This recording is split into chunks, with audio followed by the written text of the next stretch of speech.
بسم اللہ الرحمن الرحیم۔ شجر کاری مہم دعوت اسلامی نے باقاعدہ 1 اگست سے درخت لگانا شجر کاری کا سلسلہ شروع کیا ہے۔ درخت لگانا یہ حدیث مبارکہ سے ثابت ہے۔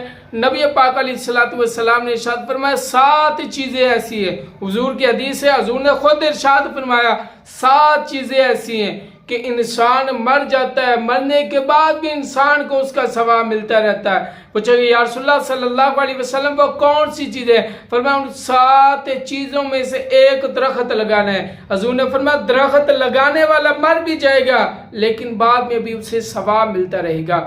تو درخت لگانا، اور سنی گا حضور علیہ السلام نے فرمایا جس نے کوئی درخت لگایا، مفہوماً حدیث بتا رہا ہوں، فرمایا جس نے درخت لگایا اور درخت لگانے والے سے وہ درخت لگایا، اس کی دیکھ بھال کی، اب اس سے کوئی بھی پھل آیا، حضور نے فرمایا یا سایہ آ گیا، پھل آ گیا، اس سے انسان نے فائدہ اٹھایا، جانور نے فائدہ اٹھا لیا، حضور علیہ السلام نے فرمایا قیامت تک کے لیے اس کے لیے صدقہ ہے، قیامت تک اس کے لیے صدقہ ہے۔ تو میرے پیارے بھائی، دعوت اسلامی کے زیر تحت دعوت اسلامی نے باقاعدہ شجر کاری مہم کا آغاز کر دیا ہے، اور یہ پیر و مرشد مولانا الیاس قادری صاحب کی طرف سے بھی حکم ہے۔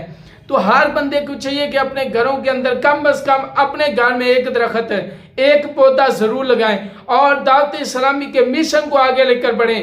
پودا لگانا ہے، درخت بنانا ہے، تو اس کے لیے آپ کو کوشش کرنی پڑے گی، بڑھ چڑھ کے اپنی محنت کیجئے۔ آپ اپنے جاننے والے دوستوں کو سب کو اس بات کی دعوت دیجیے کہ اپنے گھروں کے اندر لازمی درخت لگائیں۔ آپ کو پتہ ہے جس طرح گرمی ہے، اور گرمی سے بچاؤ کے لیے یہ درخت بہت ضروری ہے۔ درخت آکسیجن پیدا کرتے ہیں، درختوں کی وجہ سے بارش زیادہ ہوتی ہے، درختوں کے بے شمار فائدے ہیں، لہٰذا اپنے گھروں کے اندر ضرور درخت لگائیے، اور یہ صدقہ جاریہ بھی ہے۔ اللہ ہمیں اس پر عمل کرنے کی توفیق عطا فرمائے۔